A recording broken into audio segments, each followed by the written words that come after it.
Nah, malam hari ini tema yang akan menjadi renungan kita adalah pengaruh orang benar dan orang fasik. Pengaruh orang benar dan orang fasik. Nah, pengaruh di sini berbicara tentang dampak ya.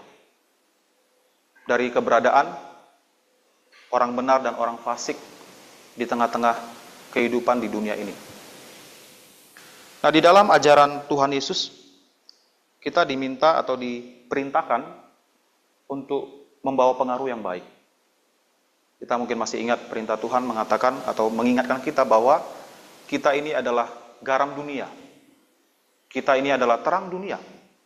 Garam salah satu fungsi utamanya adalah untuk mengawetkan, memelihara dari kebusukan. Nah, ini berbicara tentang bagaimana kita sebagai orang percaya di tengah-tengah dunia yang busuk, dunia yang berdosa ini, kita bisa menjadi garam. Ya, tidak membiarkan orang-orang hidup dalam dosa terus-menerus. Kita menjadi garam dengan cara memberitakan Injil keselamatan. Agar mereka tidak hidup dalam dosa dan tidak menerima hukuman kekal di neraka. Demikian juga terang. Kita menerangi kegelapan, menjadi saksi yang baik bagi Tuhan. Nah, dalam kehidupan kita harus sadar bahwa tindak tanduk kita sehari-hari itu juga membawa pengaruh bagi orang-orang di sekitar kita. Kalau kita tidak menjaga tutur bicara kita, orang-orang mungkin tidak suka dengan kita. Orang-orang mungkin merasa terganggu dengan keberadaan kita. Sebaliknya juga hal positif, kalau kita adalah orang yang kata-katanya menyejukkan, orang juga senang kepada kita. Kalau kita adalah orang yang berhati baik, mau membantu orang-orang di sekitar, orang juga akan senang. Ada pengaruh ya dari setiap tindak tanduk yang kita lakukan dalam kehidupan sehari-hari. Nah, demikian juga orang benar dan orang fasik. Dalam kehidupan sosial, kehidupan masyarakat, Raja Salomo mengamati bahwa perbuatan orang benar dan orang fasik dapat dilihat dari hasilnya, pengaruh dari perbuatan mereka di tengah-tengah masyarakat. Nah, di sini di 5 ayat yang akan kita renungkan bersama, kita tidak akan hanya melihat pengaruhnya, baik orang benar maupun orang fasik, tetapi kita di saat yang sama juga akan melihat akhir dari orang-orang yang hidup dalam kebenaran dengan mereka yang hidup di dalam kefasikan atau hidup di dalam dosa. Nah, 5 ayat ini masih ada kaitannya dengan 6 ayat sebelumnya yang kita sudah renungkan bersama, yang sudah dijelaskan oleh Evangelis Chancel minggu lalu atau Selasa lalu. Nah, kita lihat ayat yang ke-7, dikatakan di sini, pengharapan orang fasik gagal pada kematiannya, dan harapan orang jahat menjadi sia-sia. Nah, semua orang punya pengharapan. Baik orang benar maupun orang fasik sama-sama memiliki pengharapan dalam hidup ini. Nah, kalau kita orang-orang beriman, orang percaya, pengharapan kita bukanlah tentang hal-hal duniawi ini. Paulus katakan pengharapan kita adalah tentang hal-hal surgawi. Rumah kita bukan di dunia ini. Kita tidak menaruh pengharapan akan dunia ini. Sebaliknya, orang fasik, pengharapan mereka adalah hal-hal yang berkaitan dengan dunia. Hal-hal duniawi. Nah, kalau kita lihat konteks Amsal pasal 11, kita melihat bagaimana mereka mengira bahwa ternyata harta kekayaan itu dapat menolong mereka. Tapi ternyata tidak. Harta kekayaan dikatakan di ayat keempat pasal yang sama, pada hari kemurkaan harta tidak berguna. Orang dunia mengira bahwa dengan memiliki banyak harta, termasuk juga jabatan yang tinggi, akan menolong dia, membantu dia, sehingga dia tidak akan mengalami kesusahan di kemudian hari. Itu sebabnya mereka menghalalkan segala cara. Di ayat yang pertama dikatakan, neraca serong adalah kekejian bagi Tuhan. Mereka bahkan berbuat curang sekalipun demi mencapai segala hasrat keinginan mereka yang berdosa. Nah, di dalam mencapai pengharapan ini, firman Tuhan katakan pengharapan orang fasik itu akan gagal pada kematiannya. Kematian di sini berbicara tentang penghukuman Tuhan. Mereka yang berharap bahwa dengan mengejar dunia ini, hidup mereka akan terjamin, hidup mereka akan baik-baik saja, ternyata mereka salah. Ada penghakiman yang menantikan mereka. Bahkan hal-hal yang mereka harapkan, pengharapan belum terjadi. Tidak bisa mereka peroleh.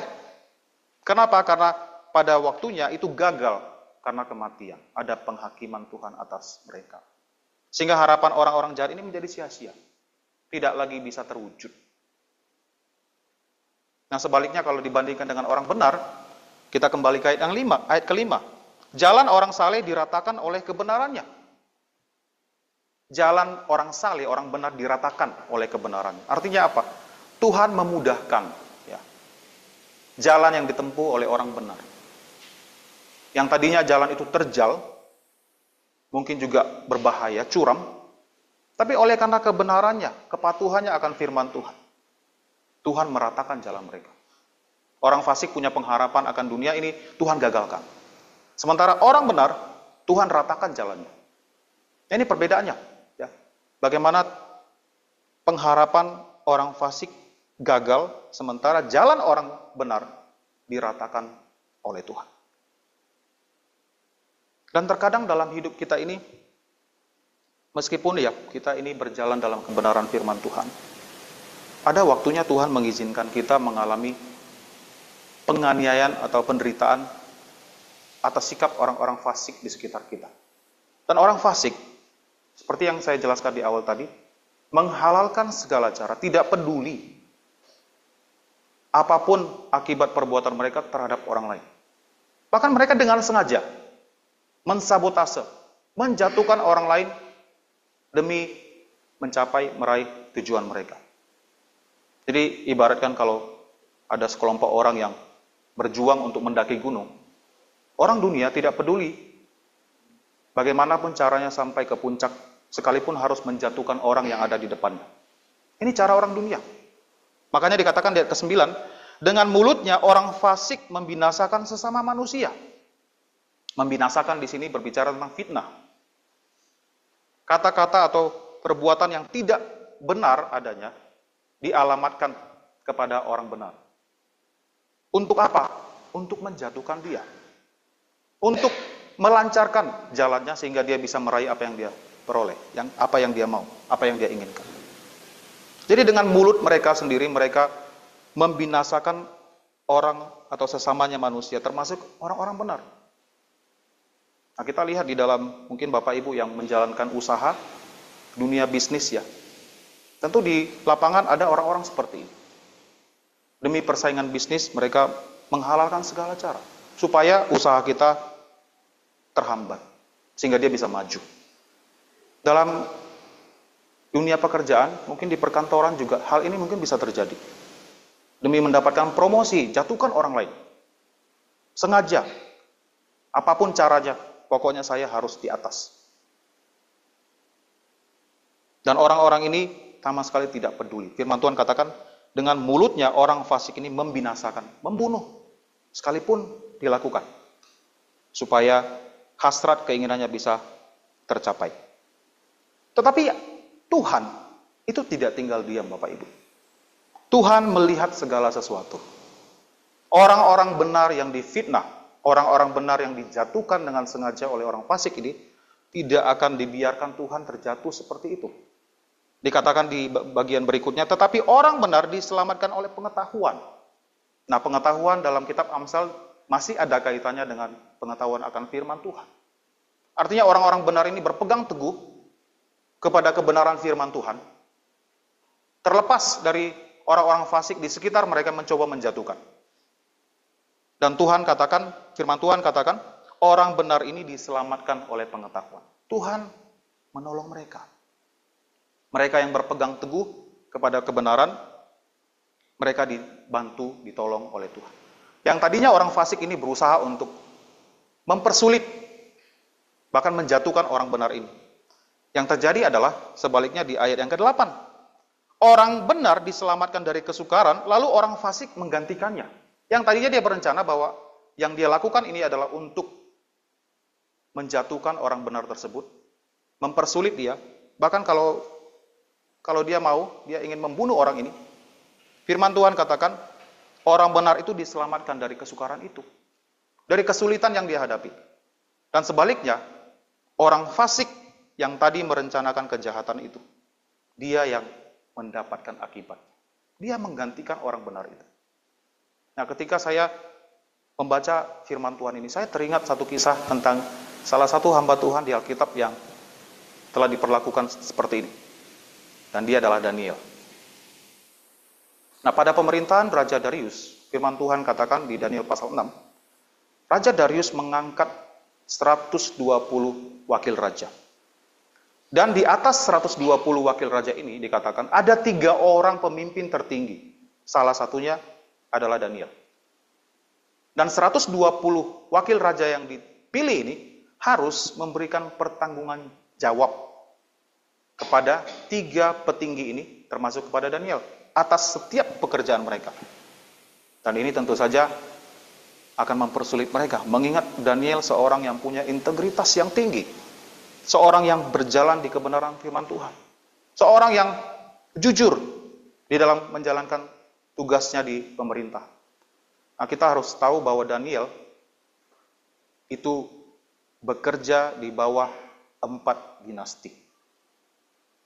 Dan ini membuktikan, menunjukkan kepada kita bahwa Daniel ini punya integritas yang luar biasa. Sampai setiap dinasti, saya percaya bahwa Daniel ini bukan hanya orang yang punya kemampuan ya dalam bekerja di dalam pemerintahan. Tapi Daniel ini mempunyai satu integritas yang tidak dimiliki oleh orang-orang lain.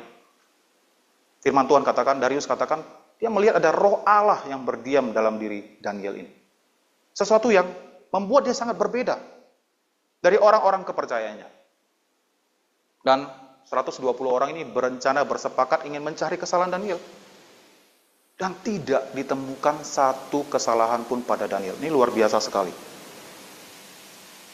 Kalau kita seorang diutus untuk mencari kesalahan kita, mungkin akan ditemukan banyak sekali kesalahan kita. Tapi Daniel tidak ditemukan kesalahan.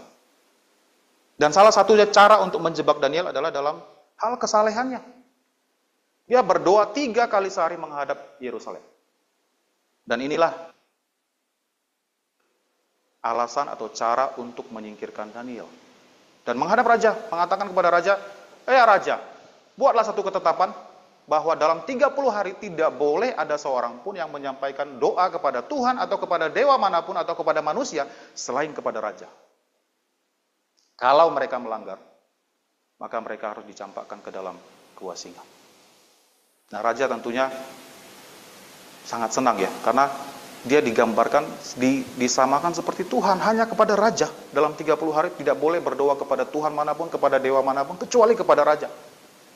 Dan dia setuju dengan peraturan ini. Dan dia tidak tahu bahwa ini sebenarnya adalah untuk menjebak Daniel. Dan setelah ditetapkan, diputuskan, segala peraturan yang ditetapkan di dalam kerajaan Media Persia tidak bisa dibatalkan. Dan Daniel tetap tidak bergeming. Dia berdoa 3 kali sehari, dan ditemukanlah dia melanggar perintah yang sudah ditentukan atau ditetapkan oleh raja. Nah, firman Tuhan katakan Raja Darius berusaha ingin menyelamatkan Daniel. Kenapa? Karena Raja Darius merasa bahwa Daniel ini adalah orang yang tidak bisa dia temui di dalam kerajaannya.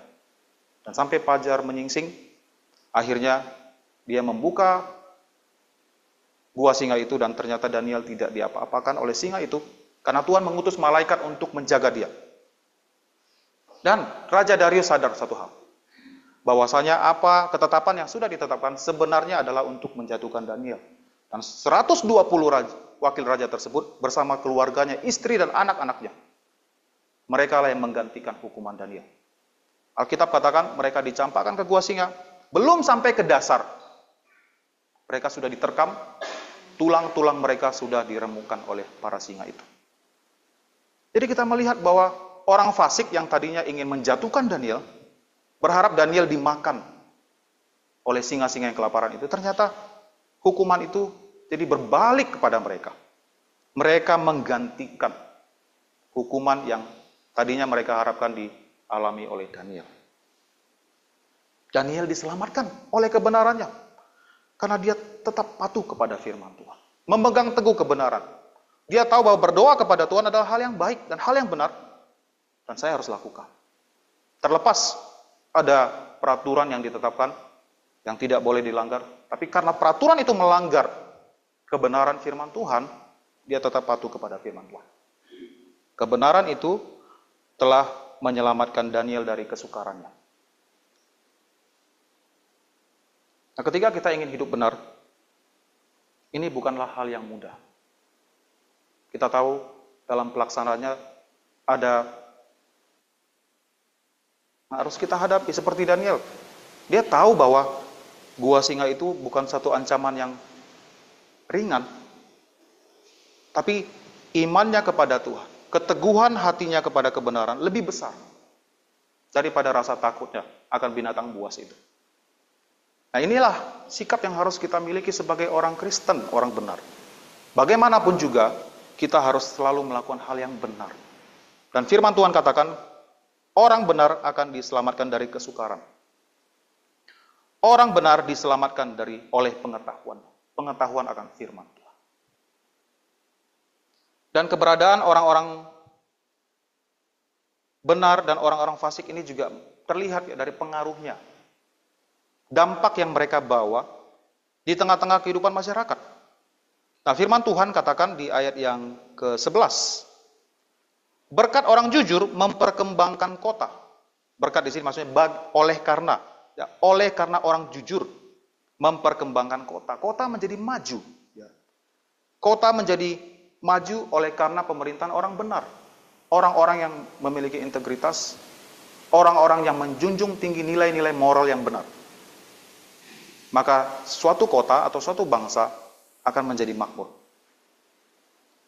Nah, saya teringat satu perkataan salah satu tokoh ya di Indonesia. Dia katakan, Indonesia ini tidak kekurangan orang pintar. Banyak orang pintar di republik ini. Tapi republik ini kekurangan orang yang jujur. Orang yang punya integritas. Orang yang memegang nilai-nilai kebenaran. Itu fakta. Nah, kalau satu negara, satu bangsa dipimpin oleh para pemimpin yang takut akan Tuhan, para pemimpin yang berpegang teguh kepada kebenaran, maka kota atau bangsa itu akan makmur. Di dalam Amsal 25 ayat 5, Salomo menuliskan, sisihkanlah orang fasik dari hadapan raja, maka kokohlah tahtanya oleh kebenaran. Orang-orang fasik ini menggerogoti suatu bangsa, suatu kota, suatu pemerintahan. Sebaliknya orang-orang yang benar akan mengokohkan kerajaan, mengokohkan kota itu. Dan kita melihat di tengah-tengah kehidupan masyarakat ini, ketika satu pemerintahan bobrok sekali, penuh dengan korupsi, tidak punya integritas, tidak ada kemajuan di daerah yang mereka pimpin. Ini bukan satu rahasia lagi. Kita lihat di daerah manapun itu juga. Ketika pemimpin memerintah dengan fasik, berdosa, mementingkan kepentingan pribadi, menghalalkan segala cara, tidak peduli dengan kepentingan orang banyak, maka kota itu akan runtuh.